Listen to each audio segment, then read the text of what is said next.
بسم اللہ الرحمن الرحیم۔ عزیز طلبہ السلام علیکم ورحمۃ اللہ۔ میں محمد ارشد آپ سے مخاطب ہوں۔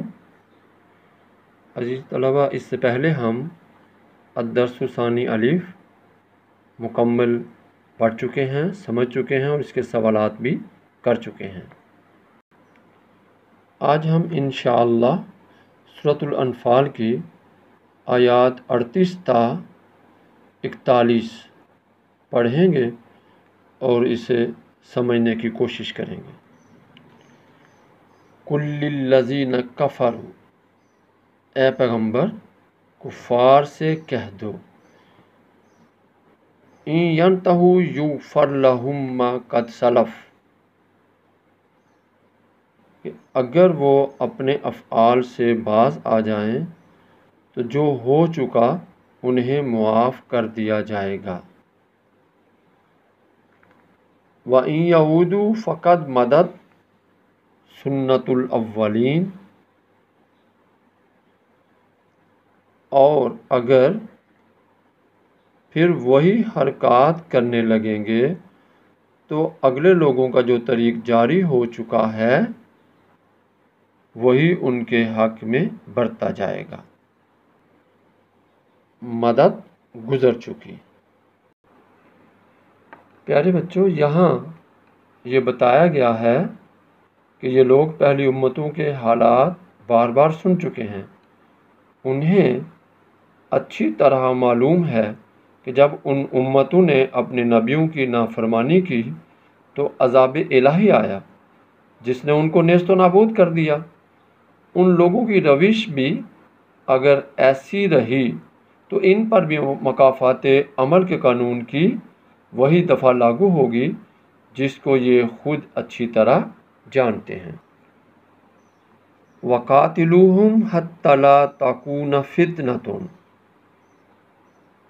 اور ان لوگوں سے لڑتے رہو یہاں تک کہ فتنہ یعنی کفر کا فساد باقی نہ رہے۔ وَيَكُونَ الدِّينُ كُلُّهُ لِلَّهِ، اور دین سب خدا ہی کا ہو جائے۔ فَإِنِ انْتَهَوْا، اور اگر باز آ جائیں، فَإِنَّ اللَّهَ بِمَا يَعْمَلُونَ بَصِيرٌ، تو خدا ان کے کاموں کو دیکھ رہا ہے۔ فتنہ کا معنی فساد اور دین کا معنی غلبہ، بالادستی اور قوت و اقتدار ہے۔ یعنی تم جنگ جاری رکھو تاکہ حکومت و فرما روائی اللہ تعالیٰ کی ہو جائے، عدل و انصاف اور حریت و مساوات کا دورہ ہو اور کسی پر بے جا تشدد اور زیادتی کر کے اس کو اس کے عقائد سے نہ روکا جا سکے۔ وَإِن تَوَلَّوْا، اور اگر روگردانی کریں، فَاعْلَمُوا، تو جان رکھو، أَنَّ اللَّهَ مَوْلَاكُمْ، کہ خدا تمہارا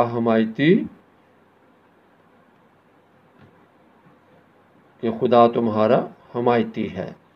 نعم المولا و نعم النصیر، اور وہ خوب حمایتی اور خوب مددگار ہے۔ وَاعْلَمُوا، اور جان رکھو، انما غنمتم من شیء فان للہ خمسہ وللرسول،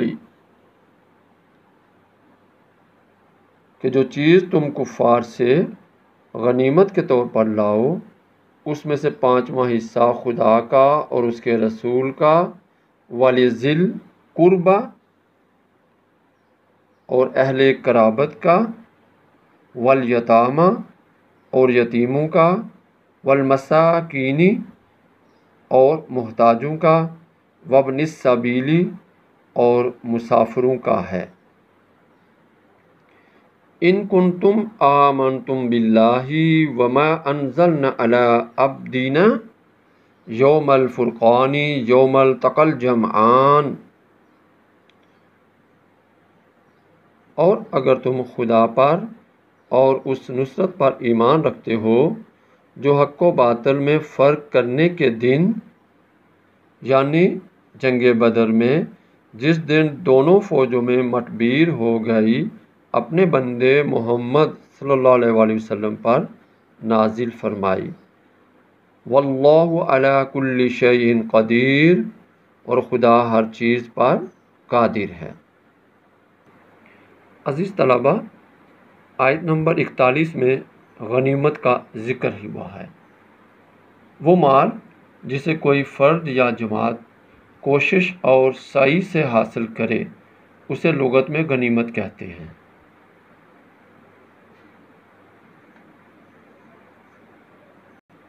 لیکن عرف شرع میں صرف اس مال کو غنیمت کہتے ہیں جو کفار سے قوت و غلبہ اور لشکر کشی سے حاصل کیا جائے۔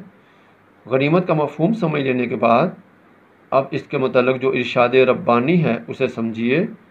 مال غنیمت کا 5واں حصہ الگ کر لیا جائے گا اور بقیہ 4 حصے غازیوں میں تقسیم کر دیے جائیں گے۔ سنت نبوی نے ہمیں بتایا کہ پیادہ مجاہدین کو 1 حصہ ملے گا اور سوار کو 3 حصے ملیں گے۔ باقی رہا مال کا 5واں حصہ خمس، تو اس کے مصارف اس آیت میں وضاحت سے بیان فرما دیے گئے ہیں، یعنی اس میں سے 5واں حصہ خدا کا اور اس کے رسول کا اور اہل قرابت کا اور یتیموں کا اور محتاجوں کا اور مسافروں کا ہے۔ مال غنیمت کے متعلق کسی بھی قسم کی کوئی کمی بیشی نہیں کرنا ہوگی۔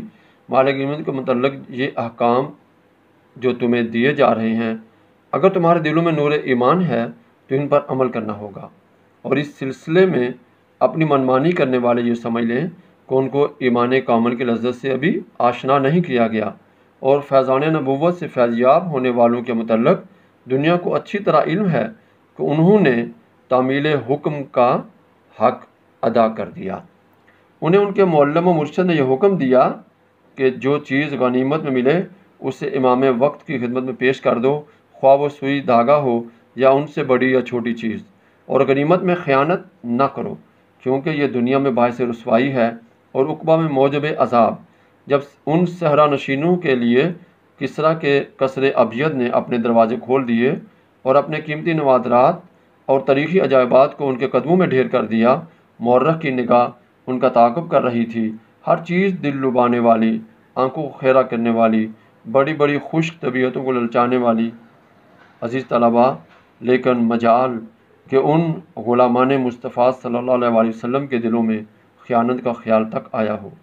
ہر ایک چیز احتیاط سے اکٹھی کی گئی، وہاں سے بارگاہ خلافت میں لائی گئی، اور اس بے شمار قیمتی سامان میں ایک پائی کی بددیانتی بھی تو نہ ہوئی۔ یہ قرآن کی تعلیم کا اثر تھا، یہ تربیت مصطفی صلی اللہ علیہ وسلم کی برکت تھی، یہی وہ اخلاق کی بلندی اور سیرت کی پختگی اور دیانت و ذمہ داری کا قوی احساس تھا جس نے عرب کے ان پڑھ بدھوں کو دنیا کا امام بنا دیا۔ پیارے بچوں، امید ہے کہ آپ کو ان آیات کی اچھی طرح سمجھ آ گئی ہوگی۔ آپ نے ان آیات کا ترجمہ اچھی طرح یاد کرنا ہے۔ اس کے ساتھ آپ کو ایک سوال کاپی کی شکل میں سینڈ کیا جائے گا، اسے یاد بھی کرنا ہے اور اپنی نیٹ کاپیوں میں تحریر بھی کرنا ہے۔ سوال ہے، اس سبق میں مال غنیمت کی تقسیم کے بارے میں کیا حکم دیا گیا ہے؟ جواب، اس سبق میں مال غنیمت کی تقسیم کے بارے میں مندرجہ ذیل حکم دیا گیا ہے۔ نمبر 1، مال غنیمت کو 5 حصوں میں تقسیم کیا جائے۔ نمبر 2، پہلے 4 حصے مجاہدین اسلام میں درجہ بدرجہ تقسیم کر دیے جائیں۔ نمبر 3، 5واں حصہ اللہ اور اس کے رسول کا، اہل قرابت کا، یتیموں کا، محتاجوں کا اور مسافروں کا ہے۔ آپ کو ترجمہ پڑھاتے ہوئے اس کی تفصیل بتا دی گئی ہے اور سوال کو مختصراً لکھا گیا ہے۔ اللہ تعالیٰ آپ کا حامی و ناصر ہو۔ السلام علیکم ورحمۃ اللہ۔